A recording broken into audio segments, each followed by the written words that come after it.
ஸ்ரீசக்கர வரதாச்சாரியம் சுத்தசத்வ குருத்தமம் ஸ்ரீநிதிம் ராகவம் வந்தே ஹியபார கருணாகரம். கவசம் கனெக்ட் நேயர்களுக்கு நமஸ்காரம். பெரியாழ்வார் திருமொழி 3ஆம் பத்தின் 6ஆம் திருமொழி நாவலம் பெரிய என்று தொடங்கக்கூடிய அற்புதமான பதிகத்துக்குள்ளே நாம் நுழைகிறோம்.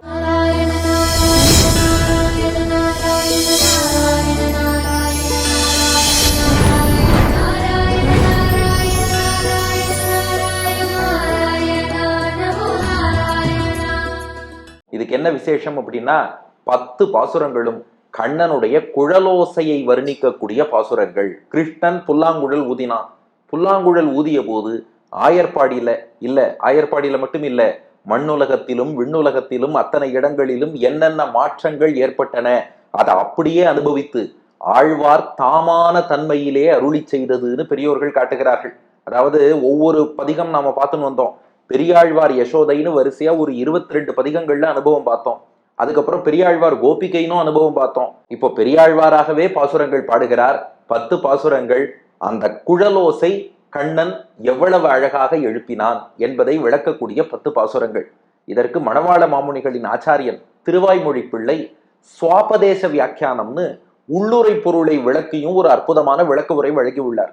அதுல காட்டுறார், கிருஷ்ணன் எதற்காக புல்லாங்குழல் ஊதினான், காரணம் பலது சொல்லுவார். அடியனே ஒரு இடத்துல உபன்யாசம் பண்ணேன், ஒரு காரணம் சொன்னேன், கமெண்ட்ல இன்னொருத்தர் போட்டார், இல்ல இதற்காக குழல் ஊதுவான்னு. ஆனா பாருவ, திருவாய்மொழி பிள்ளை பியூட்டிஃபுல்லா வேற காரணம் சொல்லிட்டார். பொதுவா நாம சொல்வது பசுமாடுகள் நன்னா மேயணும், அதற்கு குழலோசை கேட்டா நன்னா மேயும், அதுக்காக குழல் ஊதுவான். இது ஒரு விளக்கம்.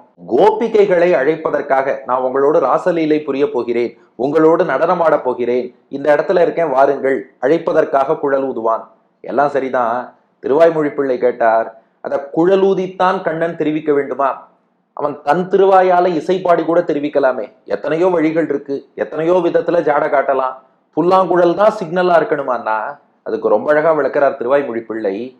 கிருஷ்ணன் நேரா பாடாம தன் இசையை புல்லாங்குழல் மூலமாக வெளியிடுவதன் தாற்பயம், பகவானுடைய அருள் நமக்கு நேரா கிடைக்காது, ஆச்சாரியன் மூலமாகத்தான் கிடைக்கும். அந்த புல்லாங்குழல் என்பது ஆச்சாரியனை குறிக்கிறதான். இந்த புல்லாங்குழலுக்கு இயல்பு பாருங்கோ, சொந்தமா எந்த பாட்டுமே பாடாது.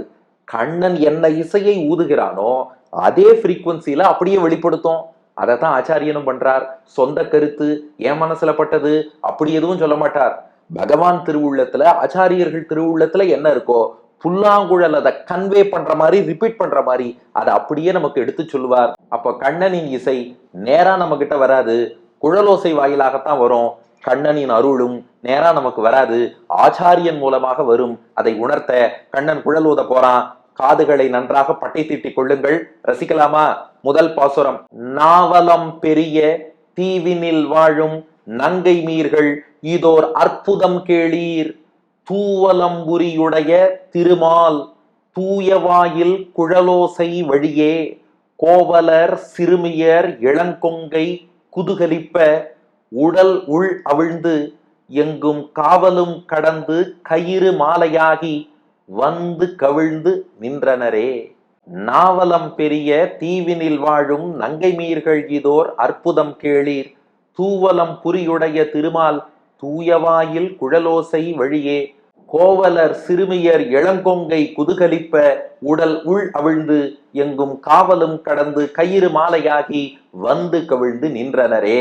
இப்ப பெரியாழ்வார் வர்ணிக்கிறார், இந்த ஜம்பு தீபம் நாவலந்தீவுன்னு சொல்லுவோம். நாவலந்தீவில் உள்ள பெண்களே வாருங்கள்னு கூப்பிடுறார். பாசுரம் பாருங்கள். நாவலம் பெரிய தீவினில் வாழும் நங்கை மீர்கள், நாவலந்தீவில் வாழக்கூடிய பெண்களே. வெயிட், அது என்ன நாவலந்தீவு? நீங்கள் பண்டை தமிழ் நூல்கள்லாம் பார்த்திருந்தா தெரிஞ்சிருக்கும். நாம இன்னைக்கு ஆசிய கண்டம்னு சொல்றோம் இல்லையா, இதை அந்த காலத்துல நாவலந்தீவு என்று சொல்வார்களாம். இது தமிழ் இலக்கிய நூல்கள்ல நீங்க பார்க்கலாம். என்ன காரணம்னா, நாவல் மரங்கள் இங்க நிறைய இருக்குமா, அதனால இதற்கு நாவலந்தீவு என்று பெயர் என்று சொல்கிறார்கள். அதை மனசுல வச்சுக்கோங்க. சாஸ்திர ரீதியா வருவோம். புராணங்கள்ல பூலோகத்தை 7 துவீபங்களாக பிரித்திருக்கிறார்கள். அது எல்லாம் இன்றைக்கு இந்த ஃபார்மேட்ல கண்ணில் தெரிவது போல் இருக்கான்னு நாம அப்படி ஒப்பிட வேண்டாம். ஏன்னா ரிஷிகள் தங்கள் ஞான கண்ணால் கண்டு சொல்லி இருக்கிறார்கள். நாம ஊன கண்ணால பார்த்துட்டு என் கண்ணுக்கு அது புரியலைங்கிறதுனால நாம அடுத்து என்ன பண்ணுவோம்னா, ரொம்ப கெட்டிக்காரா அந்த ரிஷியையே தப்புன்னு சொல்லிடுவோம். அதனால அப்படி இல்லை. அவர்கள் ஞான கண்ணால் கண்டு பல விஷயங்கள் சொல்லியிருக்கா. அதுல நாம் வாழக்கூடிய பூலோகத்தில் உள்ள பகுதியை ஜம்பு தீபம்னு சம்ஸ்கிருதத்துல சொல்றா. ஜம்புனா நாவல் மரம்னு அர்த்தம், துவீபம்னா தீவுன்னு அர்த்தம். ஜம்பு துவீபம் நேர் தமிழாக்கம் நாவலன் தீவு, நாவல் மரங்கள் நிறைந்திருக்கக்கூடிய ஜம்பு துவீபம். இன்னைக்கும் சங்கல்பம் பண்ணும்போது ஜம்பு துவீபே பாரத வருஷே பரத கண்டே என்று சங்கல்பம் பண்றோம் இல்லையா, அதுல வர ஜம்பு துவீபம், ஜம்புனா நாவல் மரம், துவீபம்னா தீவு. அப்படியே தமிழாக்கம் பாருங்க, நாவலன் தீவினில். பாட்டு அப்படி இல்லையே, நாவலம் பெரிய தீவினில் இருக்கே. இந்த இடத்துல பெரியன்னா அளவில் பெரியதுன்னு அர்த்தம் இல்லையா. மணவாள மாமுனிகள் அர்த்தம் பண்றார், நாவலம் பெரிய தீவினில்னா பெருமை மிக்க தீவுன்னு அர்த்தம். இந்த இடத்துல தீவுன்னா என்ன, சாஸ்திரப்படி பார்த்தா கடல் சூழ்ந்த இடம். இப்ப நம்முடைய கண்ணோட்டத்துல பார்த்தா தீவுனா கான்டினென்ட், கண்டம்னு வச்சுக்கோங்க. இந்த நாவலம் தீவுங்கிறது இருக்கே, இது ரொம்ப பெருமை மிக்க கண்டமா. என்ன பெருமை அப்படின்னா, மாமுனிகள் வியாக்கியானம் பண்ணார், இந்த நாவலம் தீவுல தானே பாரத தேசம் இருக்கு, பாரத தேசம்ங்கிற ஒரு தேசம் இருக்கிறதுனால இந்த தீவே பெருமை பெற்று விட்டது. ஏன்னா இந்த பாரத தேசத்தில் பிறந்தவர்கள் தான் முக்தி அடைய வேண்டும் என்பதிலே நாட்டத்தோடு இருப்பார்கள். இது அத்தனையும் மாமுனிகளுடைய வியாக்கியானம். இங்க இருக்கிறவாளுக்கு தான் முக்தி அடையணுங்கிறதுல நாட்டம் இருக்கும். இதை தவிர மற்ற தேசங்களுக்கு போனா அவ போகங்கள் அனுபவிக்கணும், இன்பமா இருக்கணும்னு நினைப்பாளே ஒழிய, பாரத தேசத்துல உள்ளவா தான் மோட்சத்துக்கு போகணுங்கிறத பத்தி ஆசைப்படுவா. அடுத்து இதுதான் கர்ம பூமி, வைதிக அனுஷ்டானங்கள் பண்ணுவதற்கு இதுதான் ஏற்ற இடமாக இருக்கிறது. தேவர்கள் கூட பாரத தேசத்துல ஒரு பிறவி கிடைக்குமான்னு ஆசைப்படுறா. அந்த பாரத தேசம் நாவலந்தீவில் இருப்பதால் பாரத தேசத்துக்கு மட்டும் பெருமை இல்ல, மொத்த நாவலந்தீவுக்கே பெருமை. அதனால நாவலம் பெரிய தீவினில், நாவலம் தீவுன்னு சொல்லக்கூடிய பெருமை மிக்க தீவாக பாரத தேசத்தை தனக்குள் கொண்டதாக இருக்கக்கூடிய இந்த ஜம்பு துவீபத்திலே வாழும். வாழும்னா என்ன தெரியுமா, இருக்கக்கூடியன்னு அர்த்தம் இல்ல, வாழும்னா வாழ்ச்சி பெற்றன்னு அர்த்தம். ஏன்னா இந்த ஜம்பு துவீபத்துல பாரத தேசத்துல வாழ்ந்தா பகவத் அனுபவம் நிறைய கிடைக்கும் இல்லையோ. மாமுனிகள் வியாக்கியானம் பண்றார், இங்கதான் திவ்ய தேசங்கள்லாம் நிறைய இருக்கு, நல்லா பெருமாளை சேவிக்கலாம், அவர் குணங்களை அனுபவிக்கலாம். ரிஷிகள் ஆழ்வார்கள்லாம் வந்து நிறைய பகவத் அனுபவத்தை தங்கள் ஸ்தோத்திரங்கள் பாசுரங்கள் வாயிலாக தெரிவிச்சிருக்கா. அதனால இங்க இருக்கிறவாள்லாம் இருக்கலையா வாழ்கிறோம். வாழ்வு அப்படின்னா ரொம்ப வசதியாக இருப்பவர்னு அர்த்தம். ஒரு கலோக்கியலா உதாரணம் சொல்றேன், உங்களுக்கே புரிஞ்சிடும். சில பேர் ரொம்ப சந்தோஷமா இருந்தா டே அவனுக்கு வாழ்வுடான்னு சொல்லுவோம். அங்க வாழ்வுடான்னா என்ன, எல்லாரும் தானே வாழறோம்னா அப்படி இல்லை, அவனுக்கு பெரிய நல்ல வாழ்வு கிடைச்சு கொடுத்தோம், அவன் என்ஜாய் பண்றான்னு அர்த்தம். இன்னும் லௌகிகமா சொல்லணும்னா, ஒரு தடவை அடியன்ட்டே ஒருத்தர் கேட்டார், நீங்க எங்க சார் வேலை பாக்குறீங்கன்னார். முன்னாடி கவர்மெண்ட் சர்வீஸ்ல இருந்தேன், கவர்மெண்ட் ஹாஸ்பிட்டல்ல வேலை பாக்குறேன்னு. அவர் கேட்டார், எவ்வளவு டாக்டர் சார் வேலை பாக்குறீங்கன்னார். 2 பேர் தான் சார்னு. பெரிய ஹாஸ்பிட்டலா இருக்கு, 2 பேர் தான் வேலை பார்க்கறாங்கன்னு சொல்றீங்களே. நான் கேட்டேன், எவ்வளவு பேர் இருக்காங்கன்னு கேட்டீங்களா, எவ்வளவு பேர் வேலை பார்க்கறாங்கன்னு கேட்டீங்களா? இருக்கிறதுனா 20 பேர் இருக்காங்க, வேலை பார்க்கறது 2 பேர் தான். அது போல பூமியில எவ்வளவோ பேர் இருக்காளாம், ஆனா வாழ்பவர் யாருன்னா நாவலம் பெரிய தீவினில் வாழும். இப்ப அப்படியே அந்த பாட்டை பாருங்க, வாழ்பவர்கள்ங்கிறவா யாருன்னா இந்த தேசத்துல இருந்துட்டு பகவானை அனுபவிச்சுட்டு பாசுரங்களை கேட்டுட்டு நல்ல பகவத் அனுபவத்தோடு யார் இருக்காளோ அவர்கள் தான் வாழ்வார்கள், மற்றவாள்லாம் பூமியில் இருக்கிறார்கள். அப்ப நாவலம் பெரிய தீவினில் வாழும், வாழ்ச்சி பெற்று பகவானை அனுபவிக்கக்கூடிய நங்கை மீர்கள். நங்கைனா பெண் தானே, நங்கை மீர்கள் பெண்களே, இதோ ஒரு அற்புதம், ஒரு அற்புதமான செய்தி சொல்கிறேன், கேளீர் கேட்டுக்கொள்ளுங்கள். உடனே ஆண்கள்லாம் நம்ம சண்டைக்கு வந்துட்டோம். அது என்னது இது, பெண்களுக்கு மட்டும்தான் அந்த அதிசயத்தை சொல்வீர்களா, ஆண்களான எங்களுக்கு சொல்ல மாட்டீர்களான்னா, அதுக்கும் மாமுனிகள் அழகா வியாக்கியானம் பண்ணார். இங்க பெண்கள்னா அப்படி பெண்கள்னு புரிஞ்சுக்க கூடாது. பெண்களுக்குன்னு என்ன ஒரு இயல்பு இருக்குன்னா, தங்களுடைய கணவனுக்கே உரியவள் என்று சொல்லிக்கொண்டு அந்த பெண்ணானவள் கணவனையே எல்லா வகையிலும் கவனித்துக் கொள்வாள். அது போல இங்க பெண்ணுன்னு சொல்வது யாருன்னா, எந்தெந்த ஜீவாத்மாக்கள்லாம் நான் எம்பெருமானுக்கே மனைவி, நாராயணனே எனக்கு கணவன்னு சொல்லி பெருமாள்கிட்ட பக்தியோடு இருக்கும் எல்லா ஜீவாத்மாக்களையுமே இங்க நங்கை மீர்கள்னு அழைக்கிறாரே ஒழிய, லோகத்துல நாம பார்க்கக்கூடிய மாஸ்குலின் ஜெண்டர் ஃபெமினின் ஜெண்டர்னு புரிஞ்சுக்க கூடாது. அந்த ஆண்பால் பெண்பால் கிடையாது. ஒரு நங்கைனா எல்லா குணமும் நிரம்ப பெற்ற பெண்ணுன்னு அர்த்தம். அவள் எப்படி கணவனுக்கு எல்லா பணிவிடையும் செய்வாளோ அது போல எம்பெருமானுக்கு மனைவியின் ஸ்தானத்தில் இருந்து, நாம இருக்கும் உடல் ஆண் உடலா இருக்கலாம், பெண் உடலா இருக்கலாம், அது வேற. பெருமாள்கிட்ட காதலோடு பக்தியோடு இருக்கா, எல்லாரும் வாங்கோ, ஒரு அதிசயம் சொல்றேன் கேளுங்கோ. அதான் நாவலம் பெரிய தீவினில் வாழும் நங்கை மீர்கள் இதோர் அற்புதம் கேளீர். ஜம்பு துவீபத்தில் பாரத தேசத்தில் வாழக்கூடிய அனைத்து அடியார்களே, ஒரு அற்புத செய்தி சொல்கிறேன், வாருங்கள் வந்து கேளுங்கள். சரி வந்துட்டோம், என்ன செய்தின்னு கேட்டோம். இப்ப பெரியாழ்வார் பாடுகிறார், கிருஷ்ணன் புல்லாங்குழல் ஊத ஆரம்பிச்சான். எந்த கிருஷ்ணன்? தூ வலம்புரி உடைய திருமால். வலம்புரினா வலம்புரி சங்கு, பாஞ்சஜன்யம். தூனா தூய்மையான அர்த்தம். தூ வலம்புரியுடைய தூய்மையான வலம்புரி சங்கு, அதை எம்பெருமான் திருக்கையில் ஏந்தி இருக்கிறான். அந்த சங்குக்கு தூய்மை என்னன்னா, வெண்மை நிறத்தை மட்டும் அவர் தூய்மைன்னு குறிப்பிடலையாம். அந்த சங்கின் தூய்மை என்னன்னா, ஒரே சங்கநாதம். அத துஷ்டர்கள் கேட்டா அவன் நெஞ்சே பிளந்துடுமா, அடியார்களான நாம கேட்டா நெஞ்சுக்கு அவ்வளவு குளிர்ச்சியை கொடுக்குமா. அந்த தூய்மை சங்குக்கு இருக்கான். எப்ப அது அசுத்தம்னா, கெட்டவனுக்கு சந்தோஷம் கொடுத்துருத்துனா அது ஒரு பிளமிஷ், நல்லவனுக்கு வருத்தம் கொடுத்தாலும் ஒரு பிளமிஷ். அந்த ரெண்டு அழுக்கு பிளமிஷே இல்லாமல் நல்லவர்களை ஆனந்தப்படுத்தும், கெட்டவர்களை கஷ்டப்படுத்தும். அப்படிப்பட்ட நாதத்தை கொண்ட தூவலம்புரியுடைய திருமால். இந்த இடத்துல திருமால்ங்கிறது யாரு? நம்ம கண்ணபிரான், ஸ்ரீயப்பதியான சர்வேஸ்வரன். திரு என்ற லக்ஷ்மிக்கு கேழ்வனான நாராயணன், அவன் தான் கண்ணனாக வந்திருக்கிறான். அப்போ எப்போதும் தூவலம்புரின்னு சொல்லக்கூடிய பாஞ்சஜன்ய சங்கை கையில் ஏந்தி இருக்கும் திருமால். அதே திருமால் எந்த வாயில சங்க வச்சு நாதம் பண்ணுவாரோ, நல்லா கம்பேர் அண்ட் கான்ட்ராஸ்ட் பண்ணுங்க. எதுக்கு சங்க குறிப்பிட்டார்னா, பொதுவா பெருமாள் கையில சங்கு வச்சுண்டு சங்கை எடுத்து வாயில் வைத்து அதை ஊதுவதுதான் வழக்கம். ஆனா தூவலம்புரியுடைய திருமால் ஒரு சின்ன மாறுதலுக்காக கண்ணனாக வந்து தூய வாயில் குழலோசை வழியே சங்கூதக்கூடிய அந்த திருவாயில சங்குக்கு பதில புல்லாங்குழலை வச்சு தூய வாயில், தனது தூய திருவாயில். இப்ப அடுத்து ஒரு தூய இருக்கு. வாய்க்கு எது தூய்மைனா, அதுக்கு மாமுனிகள் வியாக்கியானம் பண்ணார். அதுவா, ஒரு வார்த்தையால நம்ம கவலைய போக்குறானே, அதுதான் வாயின் தூய்மையாம். பெருமாள் நம்மளை பார்த்து மா சுச்சகா, அஞ்சேல், மாமேகம் சரணம் வரஜ ஒரு வார்த்தை சொல்றார். அவர் சொல்லக்கூடிய ஒரு வார்த்தை நம்ம கஷ்டம், பாப்பம், கவலை, பயம் அத்தனையும் போக்குறதோ இல்லையோ, அதுதான் வாய்க்கான தூய்மை. அப்படிப்பட்ட தூய வாயில், தூய அந்த திருவாயில் குழலோசை, குழல் புல்லாங்குழலை வச்சு ஓசை நாதத்தை எழுப்ப குழலோசை வழியே. இந்த வழியேன்னா என்ன அர்த்தம்னா, இதுக்கு மாமுனிகள் காட்டுறார். அதாவது கோபிகைகள் எல்லாம் அவ ஊர் பெரியவர்கள் வீட்டுக்குள்ள அடைச்சு வச்சுட்டாலாம். என்னது இது, எல்லாரும் கண்ணனை போய் பார்க்கறது, அவனோடு கூத்தடிக்கிறது, அவனோடு நாட்டியம் ஆடுறது, இதெல்லாம் நன்னாவே இல்லை, இதெல்லாம் குடும்ப மானத்துக்கே இழுக்கு, அப்படி இப்படின்னு சொல்லி பெண்களை பூட்டி வச்சுட்டாலாம். இவ எப்படியாவது தப்பிச்சு வெளியில வந்து கண்ணனை சேவிக்கணும்னு ஆசைப்படுறா. ஆனா பிரச்சனை என்னன்னா, கண்ணன் இப்ப எங்க இருக்கான்னு தெரியலையாம். அதனாலதான் கண்ணன் என்ன பண்ணானா, இது ரொம்ப அழகா மாமுனிகள் அனுபவிச்சு வியாக்கியானம் பண்றார். புல்லாங்குழலை எடுத்து கிருஷ்ணன் ஊதினானா. இப்போ புல்லாங்குழல் ஓசை கேட்குமோ இல்லையோ, குழலோசை வழியேனா அந்த மார்க்கமா கிருஷ்ணனை தேடின்னு போனான்னு அர்த்தம். அப்போ குழலோசை வழியே அப்படின்னா, வழி என்றால் மார்க்கம், பாதைன்னு அர்த்தம். இவாளுக்கு கிருஷ்ணன் எங்க இருக்கான்னு தெரியல, குழலோசை கேட்டுடுத்து. குழலோசை தான் வழி. எந்த திசையிலிருந்து ஓசை வருகிறதோ அந்த திசை நோக்கி அந்த வழியில போனா கண்ணன் கிடைப்பான்னு குழலோசை வழியே. அந்த குழலோசை காட்டக்கூடிய வழியில் கண்ணனை தேடிக்கொண்டு அத்தனை பேரும் போறா. இதுல என்ன ஆச்சரியம்? இது வரைக்கும் எங்களுக்கு ஒன்றும் வியப்பா இல்லையேன்னோ, இனிமேதான் ஆச்சரியமே இருக்கு. நாவலம் பெரிய தீவினில் வாழும் நங்கை மீர்கள் இதோ ஒரு அற்புதம் கேளீர், தூவலம்புரியுடைய திருமால் தூய வாயில் குழலோசை வழியே. இப்ப அந்த குழலோசையை கேட்டுட்டு அந்த வழியில பெண்கள் ஓடினாலே, அவ எப்படி ஓடினா தெரியுமா? அதுதான் பாட்டின் அடுத்த பாதி. கோவலர் சிறுமியர் இளங்கொங்கை குதுகலிப்ப. முதல் அதிசயம் கேட்டுக்கோங்க. கோவலர் சிறுமியர். கோவலர்னா கோபாலர், மாடு மேய்ப்பவர்னு அர்த்தம். கோவலர் சிறுமியர்னா அந்த மாடு மேய்ப்பவர்களுடைய வீட்டு சிறுமிகள், இளம் பெண்கள்னு அர்த்தம். கோவலர் சிறுமியர், மாடு மேய்க்கக்கூடிய அந்த இளம் பெண்கள், கோபிகைகள்.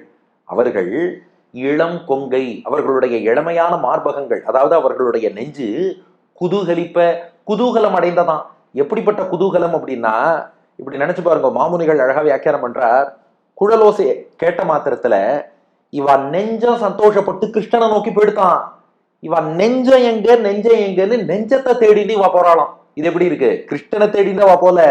குழலோசை எப்ப கேட்டாலோ, குழலோசையை கேட்ட மாத்திரத்தில் எப்போதுமே மனோவேகம், மனசுதானே வேகமா போகும்னு சொல்லுவோம். இங்க இளம் கொங்கை, மார்புங்கிறது நெஞ்சை குறிக்கிறது. அந்த நெஞ்சு என்ன எடுத்துன்னா கண்ணனை நோக்கி முன்னாடி போயிடுதான். குதூகலிப்ப, குதூகலம்னு நம்ம சொல்றோம் இல்லையா, குழந்தைகளுக்கெல்லாம் விளையாட்டு சாமான் வாங்கி கொடுத்தா ஒரு குதூகலமா வந்துடுத்து, கொண்டாட்டம், கோலாகலம், குதூகலம் எல்லாம் சொல்றோம் இல்லையா. அது போல நெஞ்சத்துல குதூகலம் ஏற்பட்டு இளங்கொங்கை குதூகலிப்ப. அவன் நெஞ்ச நேரா கண்ணனை நோக்கி ஓடி எடுத்து. இப்ப இவா ஓடினாளேன்னா, இவன் நெஞ்சம் எங்க இருக்குன்னு அதை தேடி ஓடினாலாம். நெஞ்சம் எங்க இருக்கும்? குழலோசை வழியே. புல்லாங்குழல் ஓசையை கேட்டு அந்த வழியில போனா நெஞ்சத்தை பிடிச்சுடலாம், நெஞ்சத்தை பிடிச்சுட்டா கண்ணனை பிடிச்சுடலாம், அதனால ஓடினாலாம். இப்படி எங்கேயாவது ஒருவருடைய நெஞ்சம் முன்னே சென்று நெஞ்சத்தை தேடிக்கொண்டு அவர் சென்று பார்த்திருக்கேளா? இதான் முதல் அதிசயம். கோவலர் சிறுமியர் இளங்கொங்கை குதூகலிப்ப.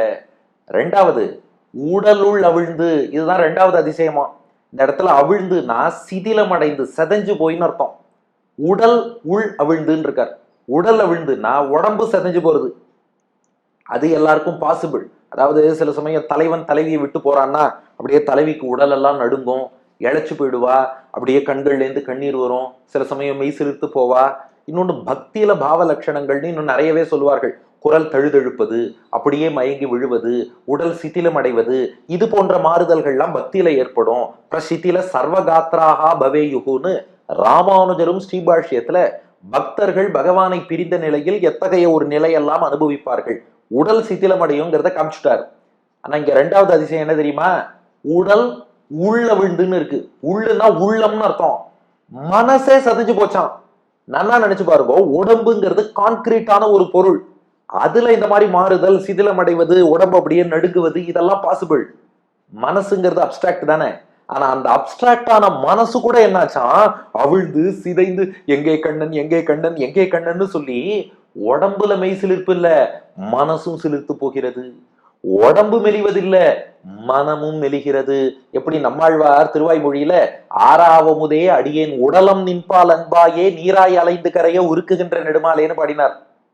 அதாவது பொதுவா பெருமாளை சேவிச்சா மனசு உருகும்னு சொல்லுவோம், உடம்பு உருகாது. ஆனா அமுதனை சேவிக்கும் போது நம்மாழ்வாருக்கு உடலே உருகித்துனார்.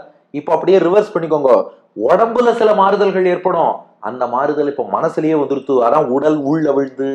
அப்புறம் என்னாச்சா, மூணாவது அதிசயம், எங்கும் காவலும் கடந்து கயிறு மாலையாகி வந்து கவிழ்ந்து நின்றனரே. எங்கும் எல்லா வீடுகளிலும் எல்லா இடங்களிலும் காவலும் கடந்து, இவாளுக்கு காவல்லாம் போட்டு வச்சிருக்காளாம். இந்த பெண்கள் வெளியில வந்துடக்கூடாது, பூட்டி வச்சிருக்கா. வீட்டு வாசல் திண்ணையில பார்த்தா வீட்டு பெரியோர்கள், அண்ணன் தம்பிகள், கணவன்மார்கள், மாமனார் மாமியார் அவாவா உட்காந்துருக்கா. அவ்வளவு எளிதில் இந்த பெண்ணை வெளியில அனுப்பிடக்கூடாது அப்படின்னு உறுதியோட உட்காந்துருக்கா. ஆனா எங்கும் காவலும் கடந்து எல்லா இடத்திலும் உள்ள எல்லா காவல்களையும் கடந்து கொண்டு வந்தா. இதுல என்ன அதிசயம்னா, ஆமா என்ன அதிசயம்னா, கண்ணன் குழலோசையை கேட்டாலோ இல்லையோ, கேட்ட மாத்திரத்துல கிருஷ்ணன் மட்டும்தான் அவ கண்ணுக்கு தெரிஞ்சானே ஒழிய எதிரில யார் இருக்கா எது இருக்குன்னு கண்ணுக்கு தெரியல. அதனாலதான் மாமனார் உட்கார்ந்து இருந்தாலும், மாமியார் இருந்தாலும், கணவன் இருந்தாலும், பெற்றோர் இருந்தாலும், அண்ணன் தம்பி இருந்தாலும் யாரையும் அவ கண்டுக்கல. எங்கும் காவலும் கடந்து, அந்த குழலோசையை கேட்டுட்டா கண்ணன் மட்டும்தான் கண்ணுக்கு தெரியறான், வேறு எதுவுமே கண்ணுக்கு தெரியலையே. குழலோசையை கேட்கும் போது அது மட்டும்தான் காதல விழருது, இவா பேசும் பேச்சவா காதல விழலையே. இதத்தான் உபனிஷத்து எத்திர நான்யத் பஷ்யதி நான்யத் ஸ்ருணோதி நான்யத் விஜானாதி ச பூமான்னு சொல்லிது. சாந்தோக்கிய உபனிஷத்துல எந்த ஒருவனை காணும் போது உன் கண் மற்றொன்றை காணாதோ, எந்த ஒருவனை பற்றி கேட்கும் போது காது மற்றொன்றை கேளாதோ, எந்த ஒருவனை நினைக்கும் போது மனம் மற்றொன்றை நினையாதோ அவனே இறைவன். அப்போ கிருஷ்ணனை நினைச்சா, குழலோசையை கேட்டா எல்லாத்தையும் மறந்து போனா. இது மூணாவது அதிசயம். அடுத்து நாலாவது அதிசயம் என்னன்னா, கயிறு மாலையாகி.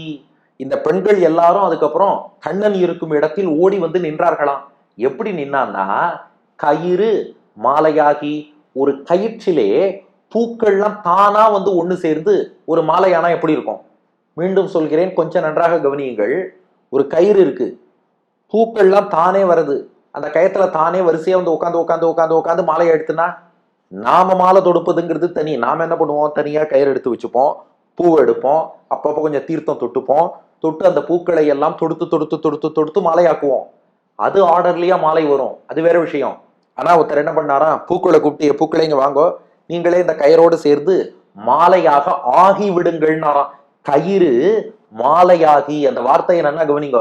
கயிற்றில் பூக்கள் தாமே வந்து மாலையாவது போல கண்ணன்கிறவன் கயிறு போல இருக்கான். அவனை சுத்தி அத்தனை கோபிகைகளும் ஒரு மாலையில் வரிசையாக ஆர்டர்லியா பூக்கள் வந்து சேர்வது போல தானா வந்து நின்னுட்டா.